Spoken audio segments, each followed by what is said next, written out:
All right, let's jump right into this. Today, we're going to cut through the noise of a really confusing trade headline to uncover what could be a massive strategic shift between the US and Iraq. And believe me, it starts with a threat, but ends up somewhere you'd never expect. So picture this. It's July 2025, and a pretty blunt letter from the White House lands on the desk of Iraq's prime minister. The message was crystal clear. Your trade relationship with us is unbalanced, and because of that, we're slapping a new 30% tariff on your exports. Now, at first glance, you're probably thinking, okay, another trade dispute, we've seen this movie before, right? But here's the thing. Once you start digging into the details, a real puzzle starts to emerge, one that makes you question the entire reason for the tariff in the first place.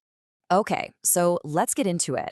To really understand why this whole situation is so weird, we have to look at the numbers, the very numbers the tariff was supposedly based on. So, in 2024, if you add up all the trade going back and forth between the two countries, you get to about $8.8 billion. That's the big top-line number.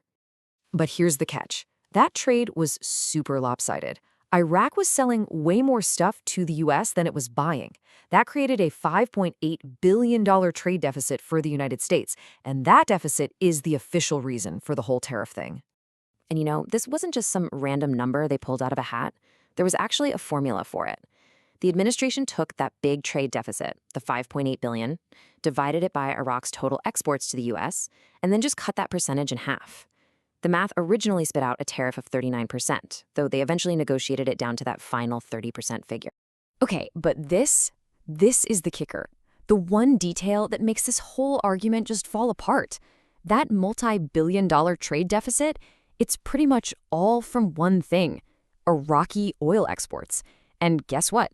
Oil is specifically exempt from these tariffs. Yeah, you heard that right. So you gotta ask, right? If the tool you're using, the tariff, doesn't even apply to the problem you claim you're solving, the oil deficit, then what is this really all about? It feels like the tariffs are just a smokescreen for something much, much bigger. To get to the bottom of this, we have to rewind a little and look at how the trade relationship has actually been changing, because the real story isn't just in that one deficit number. Now, check this out. Between 2012 and 2024, something really fascinating happened.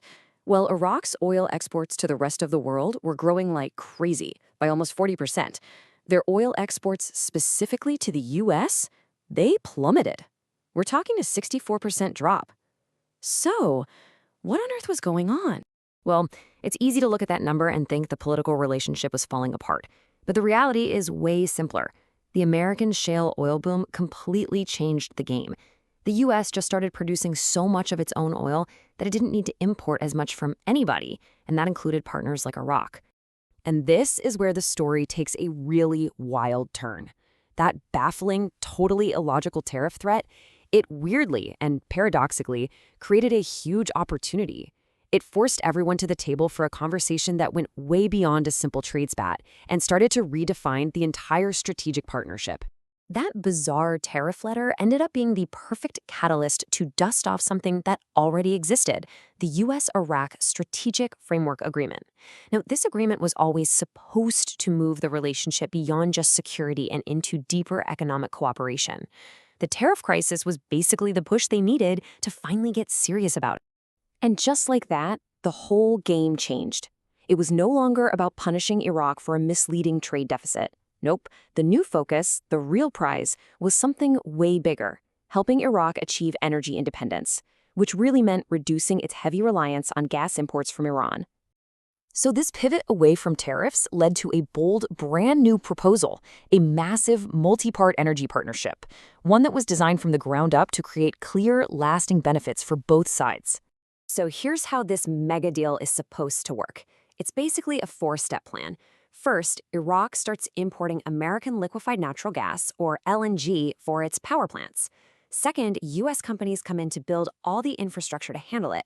Third, and this is super clever, they use US tech to capture the huge amounts of natural gas that Iraq is currently just burning off and wasting at its oil fields.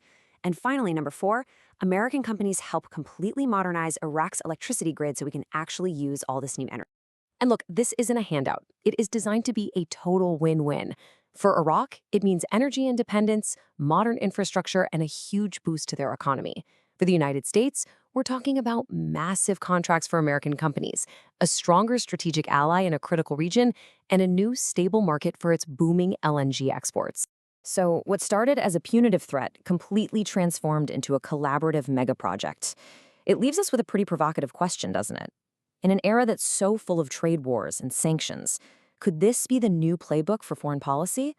A model where strategic investment proves to be a far more powerful tool than simply imposing tariffs?